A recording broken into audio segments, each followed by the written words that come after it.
गेल्या काही दिवसांपासून गुजरात या राज्यामध्ये चांदीपुरा विषाणूचा कहर पाहायला मिळतोय। या प्राणघातक विषाणूच्या वाढत्या प्रसारामुळे सध्या जगभरात भारत देश चर्चेत आला। गुजरातमध्ये चांदीपुरा या विषाणूचा संसर्ग वाढत असल्याचं चित्र दिसून येत आहे। या विषाणू विषयीची माहिती आपण जाणून घेऊयात पुण्यातील तज्ञ डॉक्टर अविनाश भोंडवे यांच्याकडून। गेल्या काही दिवसात चंडीपूर विषाणू किंवा चांदीपुरा व्हायरस या नावाने ओळखल्या जाणाऱ्या विषाणूजन्य आजारामुळे गुजरातमध्ये 2 बालकं मृत्युमुखी पडली आणि त्याचबरोबर 35 ते 40 व्यक्ती याने बाधित असल्याचं वृत्त आहे। मुळामध्ये हा चांदीपुरा व्हायरस जो आहे हा नवीन नाहीये। 1965 मध्ये महाराष्ट्रातल्या नागपूरच्या जवळच याचा पहिला रुग्ण सापडला आणि भारतातच या आजाराचं या विषाणूचं नामकरण झालेलं आहे।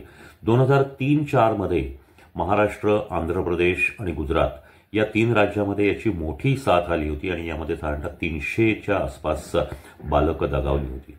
हा जो विषाणू आहे हा रॅप्डोव्हायरिडी या विषाणूंच्या फॅमिलीमधला आहे की त्यामध्ये रेबीज हा सुद्धा म्हणजे श्वानदंशामुळे होणारा जो आजार आहे तो सुद्धा त्यामध्येच त्या विषाणूचा समावेश होतो।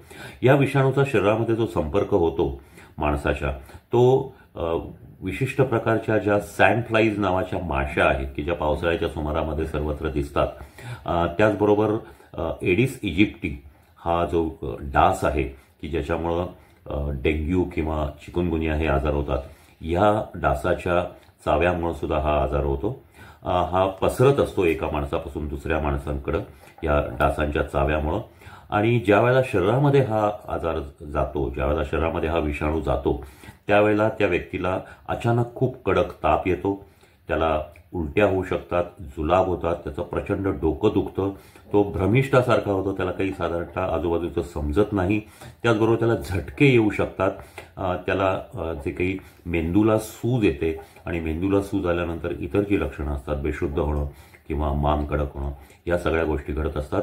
यासाठी कुठल्याही प्रकारचं औषध म्हणजे हा विषाणू नष्ट होईल असं औषध आज तरी अस्तित्वात नाही किंवा याचं वॅक्सिन किंवा लसही आज उपलब्ध नाही।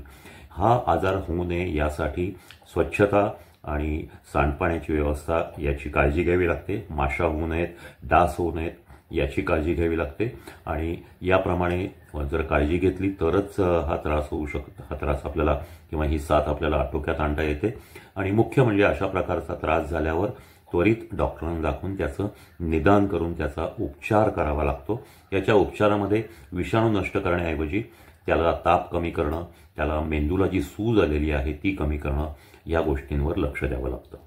सध्या या विषाणूच्या संसर्गासाठी कोणताही विशिष्ट अँटीव्हायरल उपलब्ध नाहीये, त्यामुळे काळजी हा एकमेव पर्याय असल्याचं देखील सांगण्यात येत आहे। इतर राज्यातील लोकांनी देखील काळजी घ्यावी असं आवाहन आरोग्य विभागाकडून करण्यात येत आहे।